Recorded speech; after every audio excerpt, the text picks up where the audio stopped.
Welcome to the show, All Things Writing. I am your host, Brian the Writer. Let me take you on a journey through my writing life and introduce you to some of the amazing talent that exists in the writing world. Whether you are looking for a little advice or just to catch an interesting interview, sit back, relax, and enjoy the show. All Things Writing starts now. Welcome to All Things Writing. I'm your host, Brian the Writer. Thank you very much for joining me today. I really appreciate it. This week, I thought I'd do something a little bit different than I would normally do. I don't have an interview lined up for you this time around, so I thought it might be fun to sit back and take a closer look at the very foundations of our way of writing ourselves.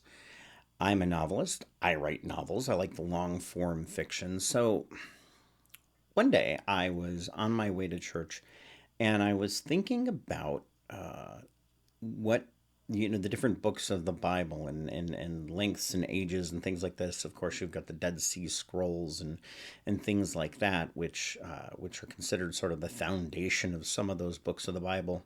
Well, the question I had is, what is the oldest novel that is out there? Novels that we look at and consider sort of to be the very basis, the very foundation of novel writing.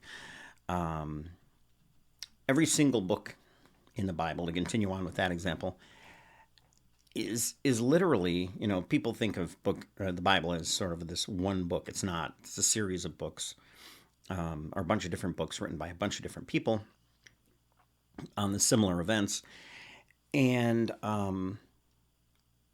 they're all sort of read in a very different way. They're all meant to be taken in different ways.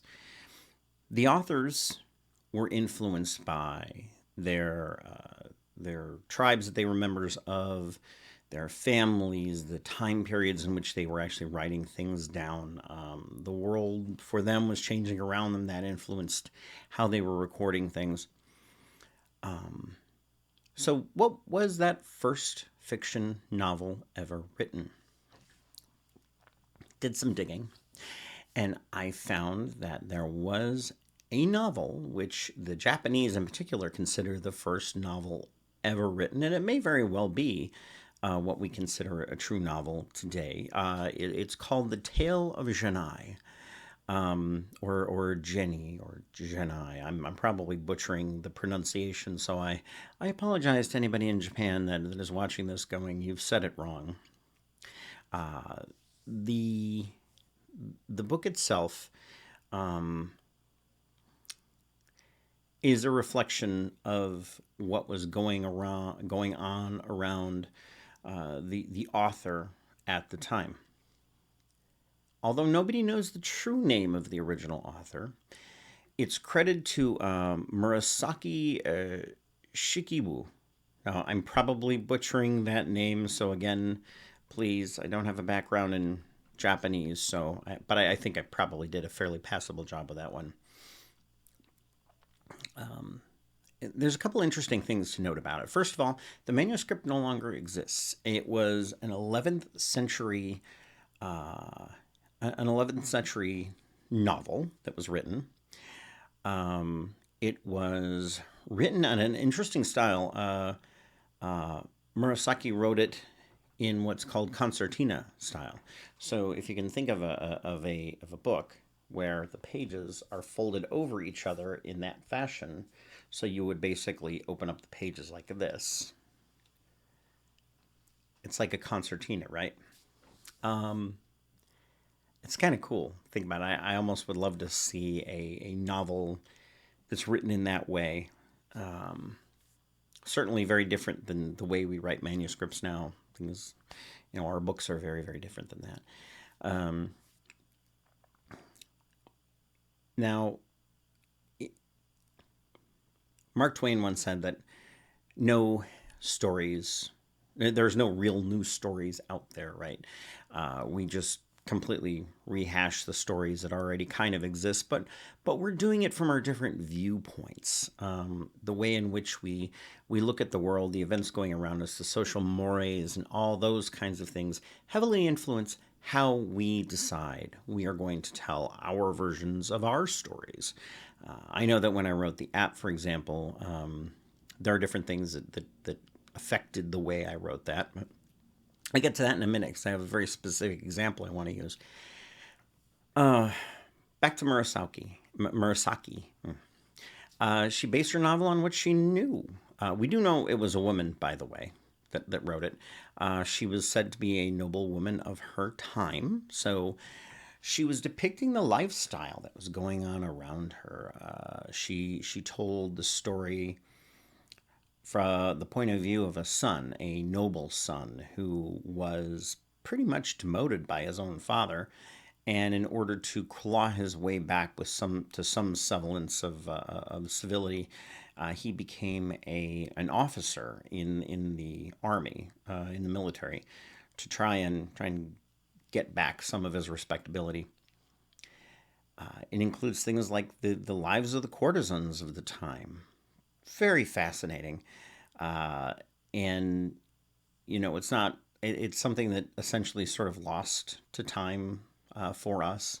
The way the courtesans would have appeared in the 11th century, or certainly something that's kind of alien to us. So, she was recording this as a thing from her past.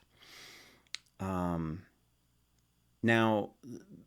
the novel, if you think about what Mark Twain said, the novel is really talking about a story. So think about it: a powerful, influential father, a son whom he kicks to the curb, sort of. He's trying to find his way in this world. He has courtesans around him that tend to different needs. Um, this is not a new story. If you claw your way through, certainly romance novels, because this book that Murasaki wrote has to do with his love life, a little bit of his love life. I'm sure that family intrigue played a role too. These are not new concepts. This is not a new book we're talking about. This is an old story, a tale sort of old as time. Now, as I was digging my way through the research of this book, it occurred to me that although the author did a good job, she's considered, by the way, by the Japanese, sort of like the Japanese Shakespeare. So this is not a person who is she's very revered in her own country. But I doubt very much she got this idea to write the story down like a bolt of lightning out of the blue. I doubt that very much. Probably what happened was is she had read things at the time that were similar in nature. Now, one story of the author's life suggests that she was a bit of a precocious child and would kind of get her way a lot of times, and somehow convinced her father to let her learn how to read and write and all that stuff. So became this sort of powerhouse, and that's how she ended up writing this book.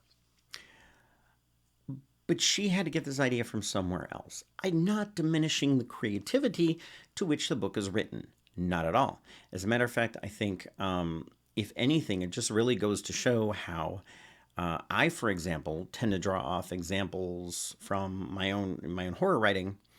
I tend to look at things like Stephen King, Dean Koontz, Edgar Allan Poe, H.P. Lovecraft. The more contemporary would be like John Hartness, Ronald Malfi, Josh Malerman. These are all people, David Ward, and some of his writing. These are all people that have influenced me, and I've taken these individual pieces and parts and have sort of folded them into my own writing, added them as quivers to my own set of arrows that I can use someday.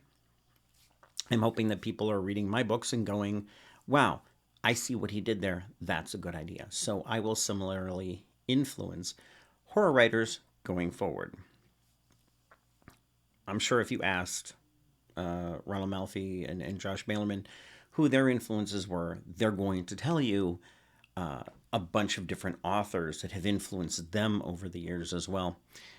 this is not uncommon. You look at us as writers, and you kind of follow that thread through history, right? And you're going to find that it leads back and back and back and back, probably to Murasaki herself, because that's just the way writing is. We are all cumulatively influenced by the works of other authors as well. Right now, I'm reading a collection of short stories by Brian Grover, one of my good friends. Good stuff. I'm learning, taking things in from what I'm reading from him as well. Somebody had to influence Murasaki. I am pretty sure that she had read something from someone that made her think this would make a good story. As I said, she was living during a time when women were generally not considered academics. So, she sort of broke the mold in a way and pushed forward and became sort of this amazing person. Now, if you go to the very first century of the Common Era, you can dig back to a time where you find an even older. It's not a novel though. That's just the thing. Um, Pliny the Younger was a poet, author, magistrate, philosopher. He was considered to be one of the big thinkers of our time. Actually, he wrote the tale of Athenodorus Canonitus was the name. Uh, this is the story of Athenodorus who he buys a haunted house. Pretty cool, huh? This is the old horror. This is that string of horror writers I talked about. Um, a deal. He got a good deal on the house. Certainly too good to be true. Now he's visited one night by a ghost who then Athenodorus calls the magistrate, who comes out and starts digging where the ghost apparently disappears, and they find an unmarked grave. I love that idea. Certainly, this is not anything new. If you think about movies like The Screaming Skull, it's more or less the idea behind The Screaming Skull. A murder takes place, the ghost of the murder victim needs to get its attention out there, needs people to know what happened. That's kind of how we see it, how these things come about. Murasaki probably would have been able to read this story. Uh, we have a fraction of the story left. It's actually written in clay, I think. It's in a museum somewhere. Um, the Book of Revelation, where we go back to that, since we're talking about horror a little bit, if you think about the Book of Revelation, the Bible, if you really are interested in horror, go back and read it. There's a lot of interesting things in there. Pretty disturbing scenes that were written in the Book of Revelation. Martin Luther, who was one of the famous reformers. I've done a little bit of research into this topic because I was curious. He was a big believer in ghosts. He wrote in his own personal papers about ghosts, and when he's gone to places to investigate supposed hauntings and things like that. It's kind of cool to see these recollections by the people who were the big framers of the time, the big earth movers and shakers. Um, the Witch of Berkeley by William Malm, Malmesbury. Malmesbury, that's a hard word to say. It's considered to be one of the earliest true horror novels ever written. Um, there were in the old storytellers, the people who would sit there and, spin a good yarn at the center. The people would actually go and tell stories in the center of town. People like writers. That's kind of what we would do during the time. If we were living back like in the Middle Ages, we'd go to the center of town and we would tell stories to entertain the crowds, and they would tip us based on what we did. Also, you think about a little bit further on, Penny Dreadfuls are also still kind of that same exact vein of what we do, what we're still doing today. We're still telling our stories and hoping people will read them and like them. When you go to a reading, support your local authors, go to a reading, you're going to hear some pretty cool stories. Werewolf stories, very, very common in Europe. So were vampire stories, by the way. The werewolf stories were very common, especially in Eastern Europe, but not just Eastern Europe. They were not necessarily just contained there. When I was looking at doing the book, The App, my vampire novel, I did a little bit of research into what other countries and what other cultures have the mythos of the vampire. As it turns out, lots of them do, to be honest. As a matter of fact, in Africa, almost every country, almost every village, family group, etc., had something like a vampire. You think of El Chupacabra in Mexico. Similar type of thing. Sucks the blood out of animals. Kind of a vampire type creature, although that would be a phosphocryptid, I guess. Early science fiction, because I, as you know, I love science fiction. We can link that back to the Epic of Gilgamesh, which is early Mesopotamia. That's 2,000 years before the Common Era, so way, way, way back in time. Of course, Jules Verne and the 20,000 Leagues Under the Sea was a great movie. It's been made into movies, made in plays. Great book.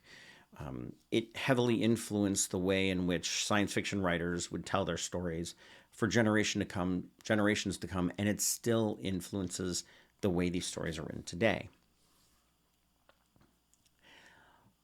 I find it very interesting to think of that history of writing. I have a few older texts. If anybody really, really wants to give me a present someday, if I have a benefactor out there watching these videos, I really, really would love a signed copy of Bram Stoker's Dracula. That's on my wish list. Of course, those are hard to find. They're out there in the world, but they're very hard to find, and the people that have them don't sell them, and they tend to be kind of expensive. So, if you come across one, hook me up.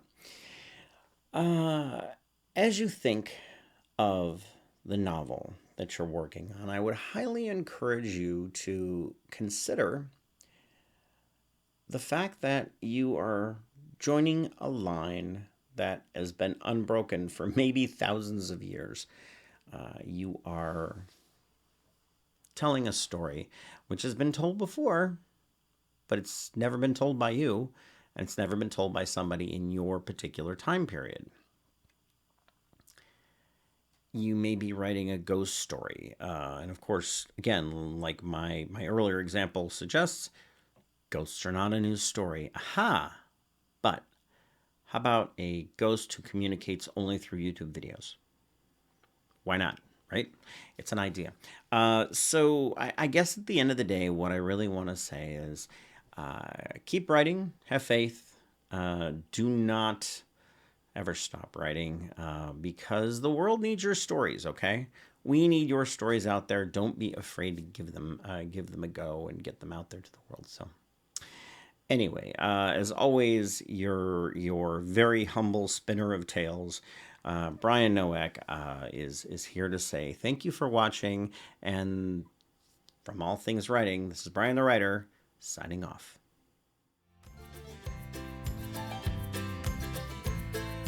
This has been another amazing episode of All Things Writing. If you heard something that got your wheels spinning, check out the links in the show notes. Also, please follow the show and remember to leave those reviews. Those simple acts of kindness mean the world to us. Hop on over to briannowak.com, and that is Brian with a Y, and check out my latest novels. I'm on Amazon or wherever you buy your ebooks. And as a reminder, the music you heard on the show today was used under license from the artist Ryan Ancona. Thanks for listening to the show, and have a blessed day.